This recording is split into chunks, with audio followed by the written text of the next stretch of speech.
Assalamualaikum warahmatullahi wabarakatuh. Izinkan saya memperkenalkan diri. Nama saya Febrian Nugroho dengan NPM 21150611108 dari kelas PSTIA kelompok 4A. Di sini saya akan mengerjakan tugas akhir dari percobaan terakhir di praktikum embedded system atau sistem tertanam. Di sini saya akan jelaskan terlebih dahulu komponen yang saya gunakan. Yang pertama, komponen paling penting yaitu Arduino. Di sini saya menggunakan jenis Arduino Uno dengan spesifikasi Arduino Uno R3. Dan kemudian di sini saya menggunakan temperatur sensor TMP36. Di sini uh, sebagai tentu saja itu sebagai sensor suhunya, kemudian ada buzzer sebagai aktuator yang fungsinya di sini itu bakalan menandakan jika suatu suhu itu terlampaui. Kemudian ada uh, LED juga, ini sama keadaannya seperti buzzer ketika suhunya terlampau atau lewat dari batasnya, maka LED bakalan menyala. Kemudian di sini ada LCD 16x2 I2C dengan tipe PCF8574 base dengan alamatnya 32. Di sini ya fungsinya tentu saja untuk menampilkan hasil yang ditangkap oleh sensor. Nah, kemudian di sini kita bisa lihat yang pertama untuk TMP sensornya itu yang pertama untuk groundnya tentu saja bakalan disambungkan ke ground. Kemudian di sini untuk uh, VOUT-nya itu bakal kita sambungkan ke A1. Kemudian powernya ke 5 volt. Kemudian ada buzzer untuk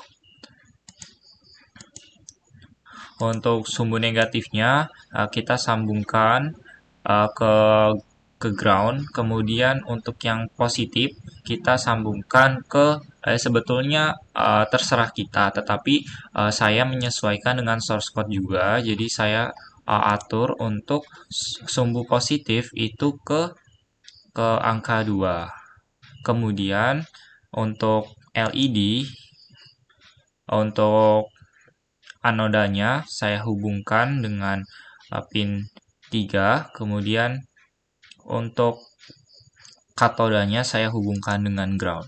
Nah, kemudian yang terakhir ini adalah LCD I2C. Jadi sebetulnya untuk percobaan kali ini itu lebih fokus ke I2C sebagai sistem komunikasinya. Di sini ada yang membedakan itu dengan LCD lainnya. Nah, ini contoh LCD yang lainnya, seperti yang kakak-kakaknya bilang, ada perbedaan. Kalau LCD I2C itu lebih mudah untuk kita atur, karena di sini sudah ada ground, VCC, SDA, dan SCL. Nah, ground sendiri dihubungkan dengan ground, kemudian VCC kita hubungkan dengan 5 volt, sumbernya, kemudian SDA, kita hubungkan sesuai dengan yang telah dipelajari kita. Kalau SDA itu biasanya di pin A4, kemudian SCL di pin A5. Ini juga keluar waktu quiz, waktu pretest pada percobaan tersebut. Nah, mungkin itu saja. Kita langsung ke source code-nya. Nah, yang pertama itu ada library tentu saja.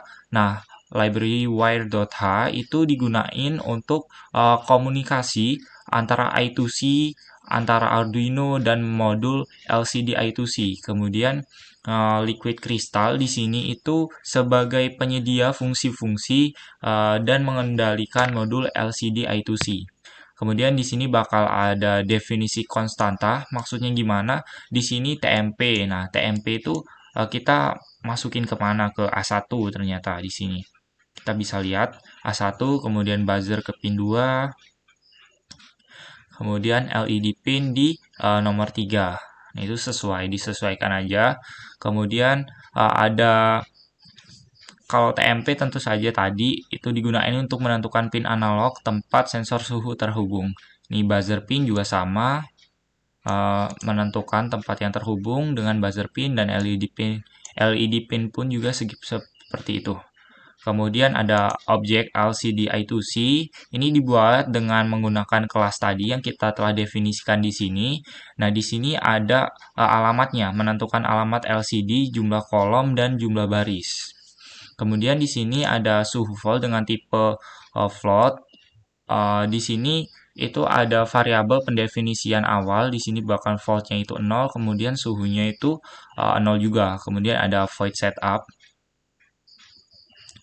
Nah, sebelumnya suhu volt ini digunakan untuk menyimpan nilai tegangan yang dikonversi dari pembacaan analog sensor suhu. Kemudian sensor suhu DCT ini dia variabel yang menyimpan nilai suhu yang dihitung berdasarkan tegangan. Kemudian kita masuk ke void setup. Fungsi ini akan dieksekusi sekali tentu aja saat Arduino pertama kali dinyalakan. Di sini bakalan mengatur mode pin, TMP, buzzer, pin, LED, dan pin seperti source code di sini. Nah, di sini bakalan menginisialisasikan komunikasi I2C wire begin di sini. Seperti tadi kan kita pakai wire.h.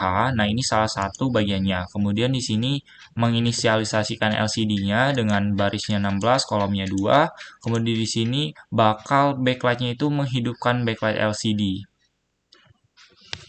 Nah, di sini ada bakalan ke print mengukur suhu. Nah, ini di sini sebetulnya. Kemudian ada void loop.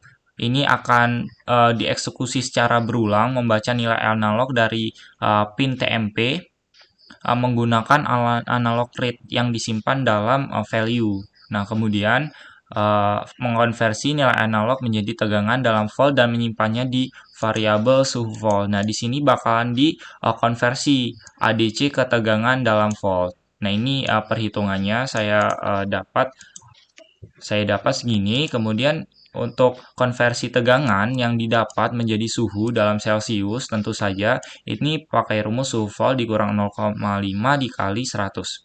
Kemudian kita bakalan membersihkan layar LCD-nya, tentu saja jika misalkan ada input baru.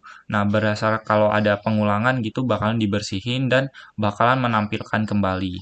Nah, ini adalah contoh pengkondisian. Jika suhu DJT-nya lebih dari 30, maksudnya jika yang tertangkap itu lebih dari 30 derajat Celcius, maka dia akan menjalankan source code di bawahnya ini.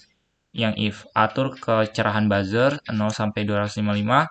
Kemudian ini mungkin bukan kecerahan, tapi lebih ke kenyaringan. Kemudian LED pinnya ini bakalan nyala ketika suhunya lebih dari 30. Tetapi kalau else artinya nggak memenuhi syarat ini, dia bakalan mematikan buzzer dan matikan LED. Nah, ini ya delay-nya 2 second. Langsung saja kita jalankan. Nah, di sini bakalan tampak suhu yang telah dikonversi tadi disimpan dalam source code ini, ya, suhu DCT tadi. Nah, kita bisa tutup dulu, kemudian kita bisa attest. Di sini kita pakai kalau lebih dari 30 dia bakalan nyala buzzernya dan LED pin-nya juga bakalan nyala. Nah, mungkin ini di sini tertangkap suhunya 79,88. Nah, ini sudah sesuai, buzzernya udah menyala dan pinnya juga sudah menyala. Coba kita lebih rendah, misalnya minus 11, ini kan kurang dari syarat tadi yaitu 30 derajat Celcius. Maka dia tidak akan terjadi apa-apa karena memang di pengkondisiannya dia itu tidak memenuhi syarat tersebut, sehingga buzzer dan LED yang jika dia melewati itu bakalan terhidupkan. Karena dia nggak melewati syarat tersebut, maka dia tidak hidup atau tidak bereaksi. Mungkin itu saja yang dapat saya sampaikan. Jika ada kurang, saya mohon maaf. Saya akhiri. Wabillahi taufiq wal hidayah. Wassalamualaikum warahmatullahi wabarakatuh.